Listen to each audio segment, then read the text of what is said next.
Salut, alors dans l'épisode d'aujourd'hui, on va essayer de mettre en application ce que j'ai montré dans l'épisode dédié au filtre à variable d'état. Et on va appliquer cette topologie-là, cette méthode-là à la transforming Linkwitz et on va mettre en œuvre un appareil qui permet de régler tous les paramètres de manière indépendante et d'être en fait quelque chose d'universel qui pourrait être appliqué à tous les systèmes. Après, quitte à ceux qui veulent faire leur circuit imprimé et éventuellement le mettre en œuvre sur leur système. Alors, pour tous les détails sur la théorie derrière, je renvoie aux épisodes. Simplement, je rappelle ici le but du truc. On a un HP qui est en enceinte close, qui est un système d'ordre 2, un passe haut d'ordre 2, qui a ce style de fonction de transfert, donc qui est décrit par sa fréquence propre et son coefficient de qualité. Et on va obtenir à partir de cette enceinte-là un autre haut-parleur virtuel qui a une autre fréquence propre et un autre coefficient de qualité. Donc, le passage de l'un à l'autre est fait par la transforming Linkwitz que l'on peut mettre sous cette forme-là. Simplement, quand on multiplie ça par ça, on obtient ça. C'est le but. Donc, transforming Linkwitz, qui est une forme généralisée, on va dire, d'une fonction de transfert du deuxième ordre, fonction de transfert qui est facilement modélisable avec la topologie, une des deux topologies que j'ai montré la dernière fois sur les filtres à variable d'état, qui sont d'une manière universellement écrite sous cette forme-là. Ici, on a deux coefficients en p carré, B2 et A2, qui ici valent 1. C'est un cas un petit peu moins général que ce que ces topologies peuvent faire. Alors j'ai choisi la topologie la plus simple au niveau du nombre d'additionneurs, j'ai pris celle-là. Ça pourrait très bien être fait avec l'autre. Simplement, bon, on va essayer de limiter au moins le nombre de composants et essayer de le faire d'une manière pratique. Voilà. Donc, j'ai directement remplacé dans la topologie les valeurs correspondantes à la transforming Linkwitz elle-même.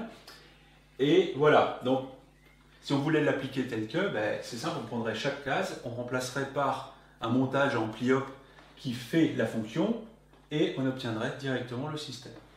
Alors, si on fait ça comme ça, on va se trouver face à des problèmes pratiques plutôt ardus à résoudre, ne serait-ce que pour trouver les composants nécessaires pour le faire, et on aurait des schémas qui seraient beaucoup plus touffus qu'on pourrait le penser.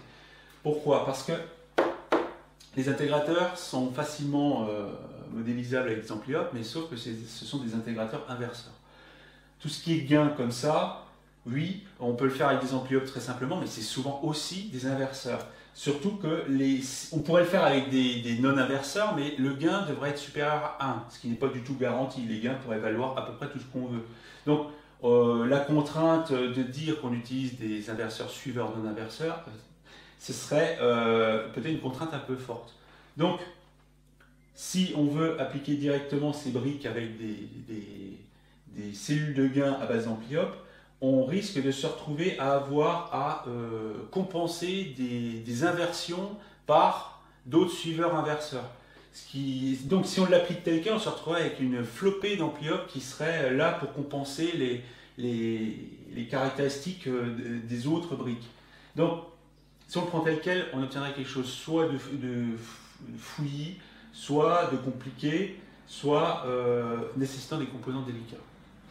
Alors, le premier problème à résoudre, c'est le problème de ces constantes-là, qui sont en fait ce qu'on veut régler. Les oméga F, QF, oméga H, QH sont les 4 réglages que l'on veut en façade.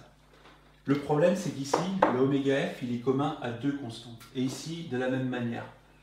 Si on voulait appliquer ça d'une manière habituelle avec des ampli-op, ici, on a un produit de 2 variables qui doivent être indépendantes, donc on est obligé de séparer ça par en fait 2 cellules indépendantes. Si on le faisait sur le simple même suiveur inverseur, on aurait les potentiomètres qui interféreraient l'un sur l'autre. Donc on serait obligé de faire quelque chose en 1 sur QF et un autre truc en moins oméga F. Si on voulait faire c'est vraiment cette fonction-là.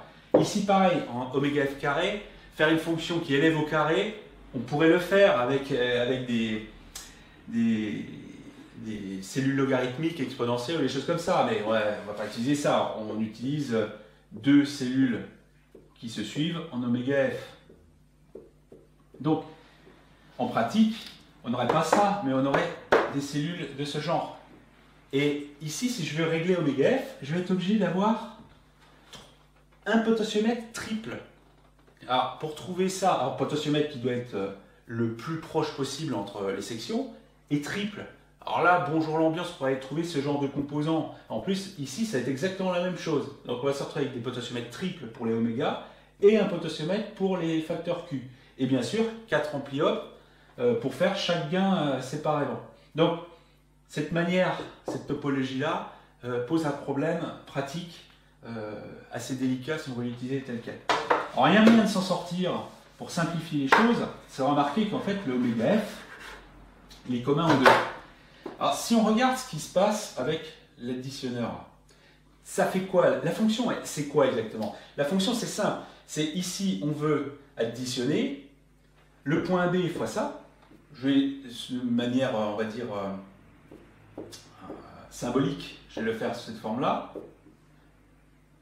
plus moins oméga F carré, le point C. C'est ça que je vais faire rentrer là-dedans. C'est la somme de ces deux-là. Alors, je peux très bien mettre un oméga F en facteur et obtenir, par exemple, moins oméga F. Je vais carrément mettre moins oméga F en facteur. J'aurai B sur QF plus C oméga F. Bon. Mais là, tout de suite, ça, c'est facilement modélisable. Si j'enlève ça, je remplace cette chose-là qui rentrait par deux entrées ici, par ça. Simplement, c'est quoi? B sur QF, donc je prends le point B, ça va être 1 sur QF. Le point C, je le multiplie par oméga F. Je somme les deux, comme ça. Et après, le tout, je multiplie par moins oméga F. Et après, je le somme ici. Alors, qu'est-ce qui s'est passé ici? Et simplement, au lieu de passer de 4 sections comme avant, je passe qu'à 3. Le potentiomètre triple devient un simple potentiomètre double, qui est beaucoup plus facile à trouver. Et le 1 sur QF, c'est un réglage supplémentaire. Donc là, je suis passé à quelque chose de beaucoup plus simple. J'ai juste une addition de deux choses que je peux régler indépendamment. Et à la fin, un gain supplémentaire qui vient se mettre là. Donc, cette simple modification de topologie simplifie beaucoup la mise en place pratique. Alors, je peux faire exactement la même chose ici. Hein. Donc, bon, je vais le laisser comme ça, mais ici, cette structure-là, je peux la mettre exactement avec ces deux entrées-là, avec 1 sur QH, oméga H, un additionneur et un oméga H final qui va s'ajouter à la fin à ça. Donc, ça, c'est la première chose qu'il faut modifier parce que on a des problèmes pratiques, surtout sur les potentiomètres, qui sont vraiment des composants assez peu précis. Alors, déjà trouver des potentiomètres doubles qui soient assez bien équilibrés, c'est pas évident. Alors, des triples, c'est même pas la peine d'y penser. Donc voilà, ça c'est la première chose, changement de topologie. Deuxième chose, c'est que fondamentalement ici, les intégrateurs, dans la théorie, c'est des intégrateurs qui ont des constantes de temps de 1 seconde ou une fréquence propre de 1 Hz. Et on n'a pas forcément ce qu'il faut sous la main pour les faire. On n'a pas forcément des condensateurs précis qui nous permettent d'obtenir ça sans utiliser des résistances trop élevées ou des choses comme ça. On voudrait bien avoir des intégrateurs avec un coefficient alpha. Alors je prends le nombre alpha ici, qui est une constante, qui dit que si alpha vaut 10, la fréquence propre de l'intégrateur c'est 10 Hz. Donc ça me permet ici de pouvoir faire, en fonction de mon stock de condensateurs de précision, de faire des intégrateurs avec une constante donnée. Alors, si je mets un alpha ici, le problème c'est qu'il va falloir le contrecarrer. Il va falloir quelque part l'annuler pour qu'on revienne sur un système équivalent au système de départ. Alors, ici, si je prends cette ligne-là, ici j'ai un alpha, ici j'ai un coefficient alpha en trop. Ici, là, j'ai un alpha carré, parce que je suis passé par deux intégrateurs, donc ici. Alors, si je remplace oméga f par oméga f sur alpha, ici, je vais me retrouver qu'avec un facteur alpha en trop, qui va être sommé. Et si ici, je remplace oméga f par oméga f sur alpha, je me retrouve avec une valeur telle qu'elle était au départ. Donc, si je prends ces intégrateurs-là, que je multiplie leur fréquence propre par un coefficient alpha, il suffit que je divise par alpha les deux cellules oméga f, et de même absolument identique les cellules en oméga h. Ici, je vais avoir un alpha carré ici à compenser et un alpha ici à compenser exactement de la même manière que ça. Si je remplace ici le oméga h par oméga h sur alpha, je retombe sur mes pieds directement. Donc, le moyen de compenser le fait que les intégrateurs, je suis limité par les composants que j'ai sous la main, je peux facilement le régler grâce à un simple facteur d'échelle sur les oméga des deux côtés. Donc ça, c'est le deuxième problème qui est facilement soluble comme ça. Le troisième problème qui est probablement le plus embêtant, enfin embêtant, le plus chiant à faire, c'est pas compliqué, mais alors c'est un nid à erreur d'étourderie, c'est le fait que les cellules, comme ça, lorsqu'elles sont faites avec des ampliopes, sont souvent des cellules inverseuses. Et donc on a des signes moins partout qui apparaissent et qu'on essaie de compenser en fonction des résultats. Ce qui va se passer, c'est que, bon, ici il n'y a rien, ici je vais avoir du moins, forcément. Enfin, disons, ici je vais avoir des cellules inverseuses, ici elle est déjà inverseuse, pour ici tout va aller bien, mais ici elles vont être inverseuses, donc il va falloir compenser ici et mettre un signe moins, donc il va falloir changer les règles d'addition à ces niveaux-là pour compenser le fait que des cellules de gain soient des cellules inverseuses. Parce que contrairement à la cellule non inverseuse, la cellule inverseuse permet de faire des gains inférieurs à 1. Donc, non seulement ça, mais en plus, les intégrateurs, eux, sont en général, les cellules les plus simples sont des cellules inverseuses aussi. Donc ici, on n'a pas alpha sur P en tant que fonction de transfert, mais moins alpha sur P. Ça, suivi de ça, ici, on retombe sur nos pattes, mais ici, on a un signe moins issu de l'intégration qu'il faut aussi compenser. Donc, toute cette cuisine avec les signes moins et en fonction des cellules qu'on va utiliser dans le schéma final, bon, ben, il faut se les farcir et arriver au bout à quelque chose qui correspond toujours à la structure d'origine. Mais on essaie de compenser partout pour retomber sur nos pieds.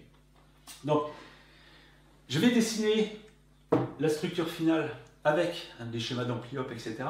Et on va s'intéresser aux valeurs des composants et comment calculer tout ce qu'il faut pour pouvoir le faire en vrai. Alors, je dessine ça et c'est parti. Ok, donc, comme je n'ai pas réussi à faire rentrer tout le schéma sur le tableau, sinon ce sera invisible vu la résolution de la vidéo, j'essaie de faire un compromis en explicitant les briques de base ici avec leur schéma respectif et le schéma final en remplaçant ce qui manquait. Alors, l'intégrateur, bon, c'est vraiment l'intégrateur inverseur standard, RC, avec le coefficient ici alpha, qui est vraiment le facteur de proportionnalité en fonction des composants qu'on a sous la main. Le gain simple avec le potentiomètre de la contre-réaction quand on fait faire varier ce gain directement. Donc en fonction des valeurs, on obtient un intervalle, ici je bêta. Si on veut régler en inverse, ici gamma, on met simplement le réglage de l'autre côté, côté entrée, la contre-réaction constante, et on obtient un réglage directement ici du gamma avec les composants, c'est l'inverse de celui-là, mais ça permet au moins de régler directement une valeur inverse. L'additionneur, simplement, c'est un suiveur, additionneur, inverseur et non-inverseur en même temps. C'est tout en même temps, toutes les résistances valent la même chose. Bon, ça additionne, ça soustrait plusieurs entrées en même temps, autant qu'on veut. Ça, c'est les briques de base. Et donc, j'ai repris la structure d'avant. J'ai juste gardé les blocs qui restent tels quels, les gains tels qu'ils sont définis. Il y a juste une subtilité ici qui est un mélange de ça et de ça en même temps. Comme il y a un additionneur supplémentaire dû à la subtilité qui permet d'avoir des potentiomètres doubles au lieu de triples, il y a une addition à faire. Alors on peut le faire d'un seul coup, ici avec un seul ampliope, où j'additionne ce qui a été multiplié par WH et ce qui correspond au réglage du 1 sur Q. Et en gardant les résistances ici identiques, on a un gain unitaire ici, et on a le réglage du 1 sur Q ici, ce qui correspond à la structure là. Donc en même temps, j'additionne le bout avec le gain unitaire, avec les résistances qui restent. Je profite du fait que je fais un réglage en 1 sur quelque chose, la valeur de la résistance de la contre-réaction reste constante. Donc je peux remettre la même résistance ici pour faire une addition directement. Et là, ici, j'ai le réglage du coefficient de qualité tel qu'il est à côté. Et là, finalement, le gain final qui est le même que celui-là. Et ces deux-là sont liés entre eux par un potentiomètre double qui règle les deux en même temps. J'ai exactement la même chose ici, là j'ai un potentiomètre double qui règle ces deux-là. Et pareil, ici le coefficient de qualité réglable là, et les deux résistances identiques ici pour faire juste la somme du truc précédent. Donc j'aurais pu le faire en deux ampli op avec un additionneur comme ça et le côté incircuit en même temps, mais il est possible de mettre les deux en même temps. Ça, c'est possible uniquement parce que le réglage se trouve de ce côté-là et non pas côté contre-réaction. Sinon, on n'aurait pas pu garder un gain unitaire, une simple addition unitaire ici. C'est vraiment une astuce pour gagner un ampli op. Donc, voilà la structure. Alors, maintenant, en pratique, qu'est-ce que j'ai choisi? J'ai choisi ces valeurs de composants-là. J'ai simplement imposé des intervalles entre les fréquences de réglage et les coefficients de qualité. J'ai choisi, pour simplifier, que les deux branches, que ce soit côté réglage du haut-parleur ou côté réglage du filtre final, ce sont les deux mêmes. C'est-à-dire que les deux ont des capacités de réglage absolument identiques. C'est-à-dire qu'elles sont constituées exactement des mêmes composants. Sauf que, bon, ben, on les règle séparément pour faire la tâche à quoi ils sont associés. Donc, ce sont les mêmes composants des deux côtés. Simplement, j'ai choisi un intervalle de fréquence entre 10 Hz et 56 Hz et demi. Enfin, c'est vraiment en fonction des composants que j'ai utilisés. C'est surtout les potentiomètres que j'avais sous la main qui ont conditionné les intervalles. Le coefficient de qualité entre en gros 0,2 et 2, à peu près, hein, en fonction des composants que j'avais.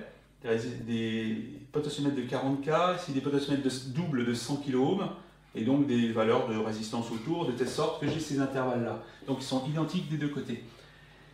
J'ai choisi ici pour les intégrateurs un coefficient alpha de 10, c'est-à-dire une fréquence propre des intégrateurs de 10 Hz, qui correspond en fait à la fréquence la plus basse. Et donc ce qui permet ici simplement d'avoir des gains en WF ici sur alpha, et ici WH sur alpha, pour compenser. Donc ça, ce sont les étages tels que je les ai choisis. Là, j'ai donc un gain entre, si ça, c'est à 0, j'ai un gain de 1. Donc avec le alpha de 10, j'ai la fréquence de 10 Hz au départ, ou 2 pi fois 10 si on travaille en oméga. Et après, sinon, j'ai 121,5 sur 21,5, ce qui correspond à peu près à 56,5 Hz. Et ça, en fait, ça correspond à 5,65 fois alpha, et j'obtiens cette fréquence-là. Les coefficients de qualité Q, c'est la même chose. C'est simplement, soit j'ai 5,1 sur 24, qui correspond à 0,21, soit j'ai 45,1 sur 24, qui correspond à 1,88. Donc voilà, ça, ce sont les valeurs des composants que j'ai utilisés, là, ici, un peu partout. Et les intégrateurs, j'ai choisi à l'origine, en fonction des composants que j'avais de précision, 23K7 0,68 micros. Sur la plaquette à trous, comme ces condensateurs-là étaient un peu trop gros, c'était chiant à mettre. Bon, j'ai choisi une combinaison avec deux 0,22 microns en parallèle et un 36K8 ici. Mais ça donne la même chose. La constante de temps est identique dans les deux cas. Et bon, en pratique, les condensateurs sont assez précis.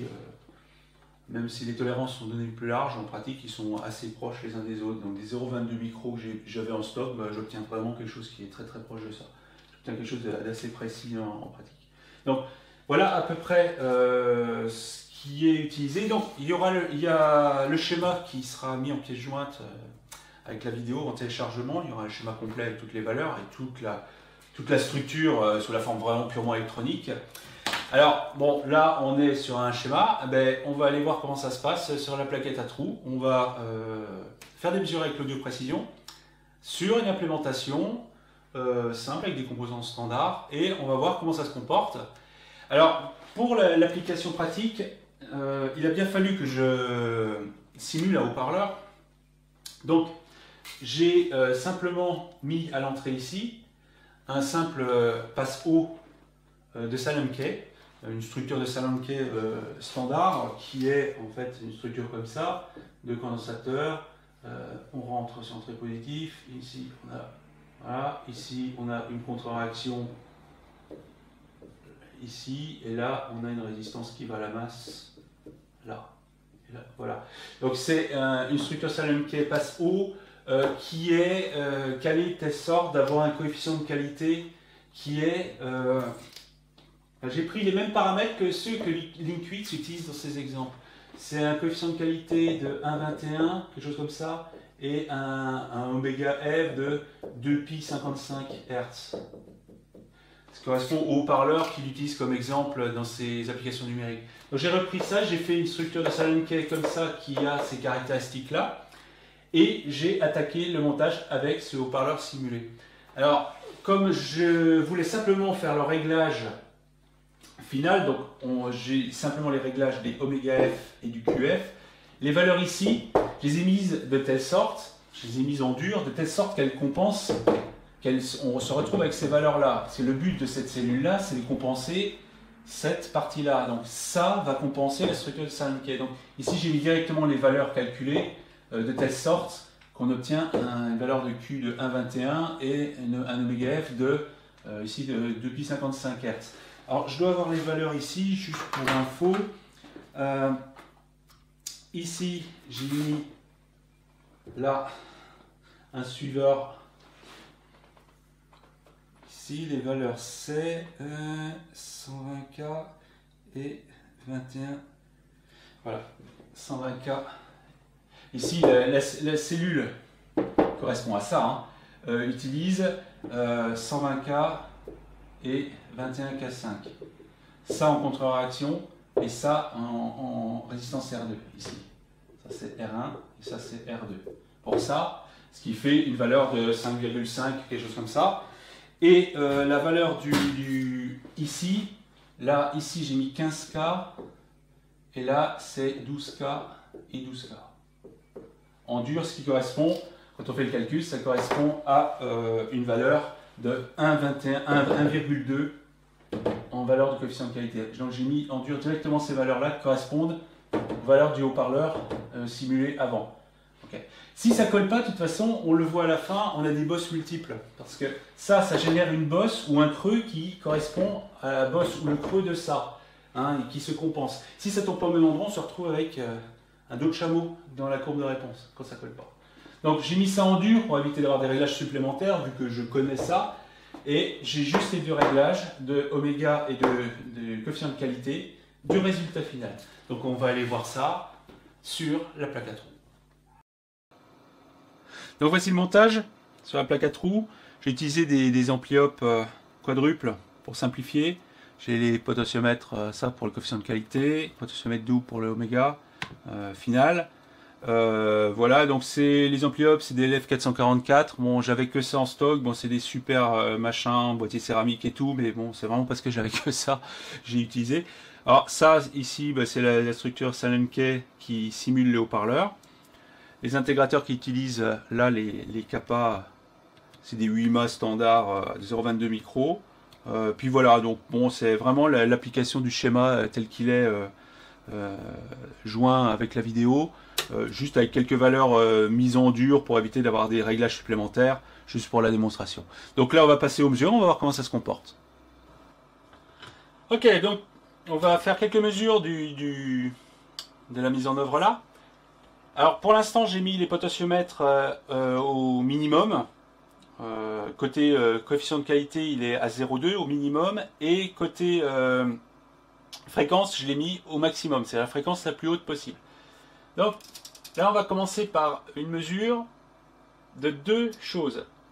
La courbe verte, c'est la sortie du système, et la courbe bleue, c'est le haut-parleur simulé, c'est-à-dire c'est ce qui sort de la structure de Salenke, avec un dépassement, vu que le coefficient de qualité est de l'ordre de 1,2, et la fréquence propre est de l'ordre de 55 Hz par là. Alors ici, la courbe verte est celle du coefficient de qualité le plus faible. Donc en fait, il y a une descente graduelle relativement douce, mais assez prématurée du graphe. Alors ce que je vais faire, c'est que je vais tracer un réseau de courbes, où là, je vais juste modifier le coefficient de qualité. Donc j'ai stocké celle-là qui reste la référence. Alors ce que je vais faire, c'est que je vais augmenter le coefficient de qualité un petit peu, et je vais faire une succession de mesures pour voir comment ça se comporte. Donc là, normalement, la fréquence propre, elle, va rester constante pendant toute la durée du réseau, sauf que on va avoir une courbe qui va monter au fur et à mesure. Donc là, j'ai augmenté déjà un petit peu. Ensuite, je vais continuer d'augmenter pour voir ce qui se passe.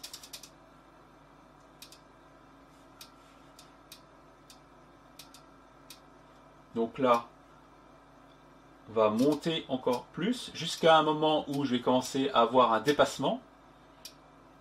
Alors ici, ça reste encore, il y a un très très léger dépassement. J'ai dépassé la valeur standard 1 sur racine de 2 qui correspond au maximal plat, on va dire, c'est la version de Butterworth. Donc ça, je continue à augmenter, je vais le stocker. Je vais l'augmenter encore un petit peu.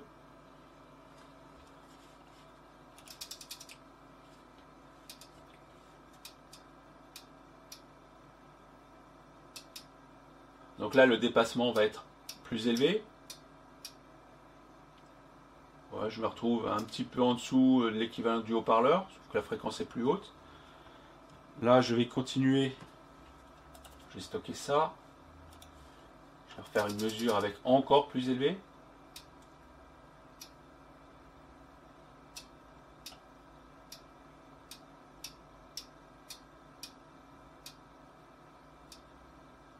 Voilà, donc je vais le mettre à fond. Hop. Là, je vais avoir la courbe avec le coefficient de qualité au maximum. Ouais, j'ai pas stocké celle que je viens de faire, mais bon, ça donne une idée, quoi.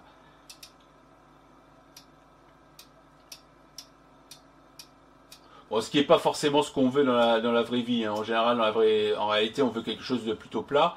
Mais bon, éventuellement, si ça peut corriger un défaut de salle, quelque chose comme ça, bon, pourquoi pas. Mais disons que là, le but ici, c'est d'être universel. Donc là, on voit que ben, on a un réglage uniquement du coefficient de qualité.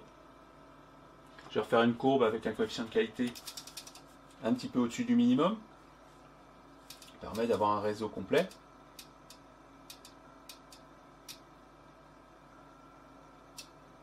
Là, j'ai mis une valeur un petit peu au-dessus du minimum. Voilà, on a vraiment un réseau là ici de 5 courbes qui correspond vraiment à une variation du coefficient de qualité du système sans toucher à la fréquence propre. Donc ce que je vais faire maintenant, c'est que je vais régler le coefficient de qualité de telle sorte qu'on soit à quelque chose à peu près plat. Hein, bon, je vais effacer tout ça. Je vais faire juste un réglage en vitesse du coefficient de qualité pour avoir quelque chose qui soit quasiment comme du Butterworth, hein, quelque chose qui soit sans dépassement. Voilà, je suis un petit peu trop élevé, on va baisser un peu. Là, je vais faire un réseau de courbes où je vais faire varier simplement la fréquence.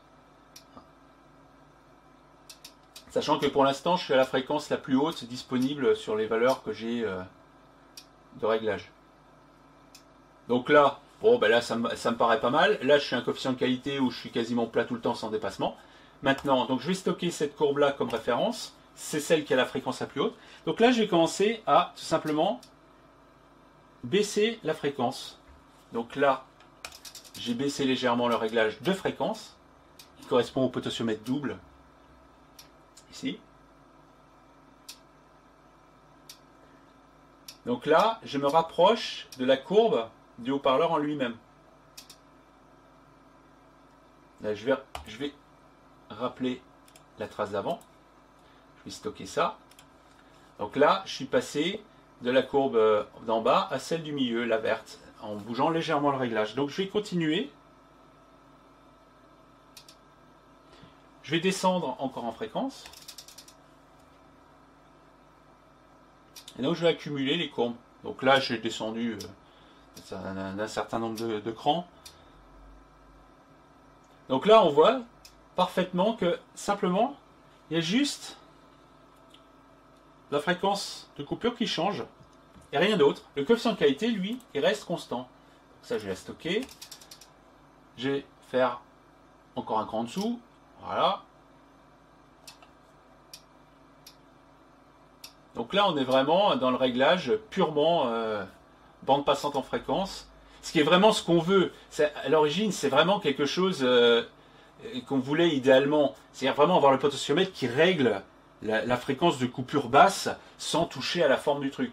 Donc là, j'ai remis encore un cran en bas. hein. Donc là, je ne suis pas encore tout à fait à fond, mais j'y suis presque. Donc là, j'ai quasiment le 20 Hz à 0 décibels. Et on voit que vraiment le coefficient de qualité reste constant pendant tout le réglage. Voilà. Et bien là, je vais me mettre à fond. Hop, là je suis à fond. Bon, je vais stocker ça pour finir. Voilà. Et là, voilà le réglage maximum disponible avec les valeurs. Donc là, je suis quasiment plat jusqu'à 10 Hz. Voilà. Donc là, on a vraiment un système qui passe réellement de la courbe bleue ici à la courbe verte. C'est vraiment ce qu'on voudrait. Alors on serait tenté de se dire, de toute façon on s'en fout, on fout le réglage à fond et on est tranquille. Alors il faut vraiment se méfier parce que ici, il faut bien voir que ça rattrape, on est peut-être à 25 ou 28 décibels de rattrapage à 10 Hz. Donc le gain est considérable. Donc il faut que l'amplificateur qui attaque le haut-parleur de grave soit suffisamment puissant, il faut que le haut-parleur de grave accepte cette puissance, il faut que les débattements du haut-parleur de grave suivent, il faut qu'il soit suffisamment solide pour le faire. Donc il y a beaucoup de contraintes qui font que finalement on est obligé de faire un compromis et ne pas foutre tout à fond. Faut vraiment avoir des haut-parleurs qui puissent supporter la transformation.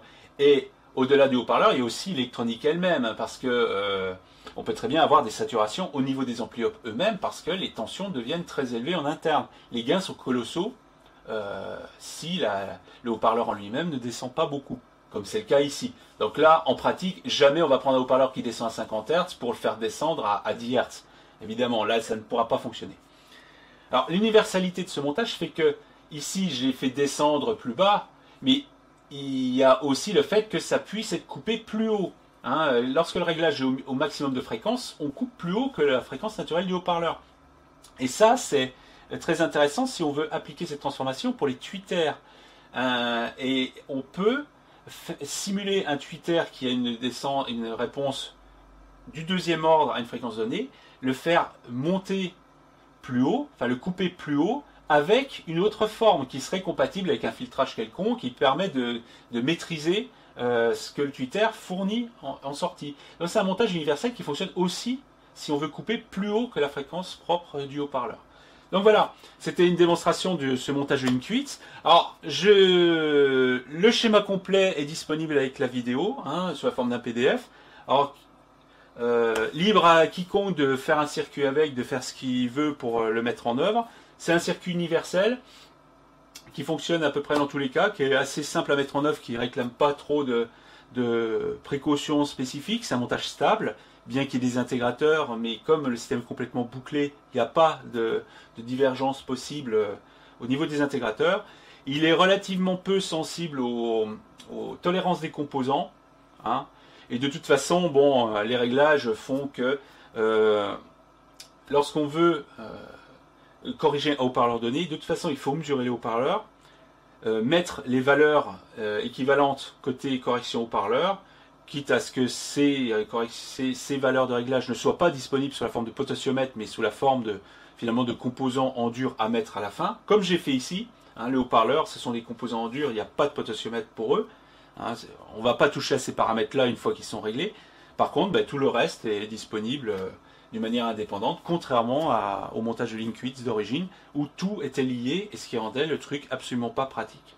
Voilà, c'était un exemple de la transformation de Linkquits avec des filtres à variable d'état et paramètres libres. Schéma avec quand même un certain nombre de composants, mais finalement très très simple conceptuellement parlant, et sans trop de risques de mise en œuvre.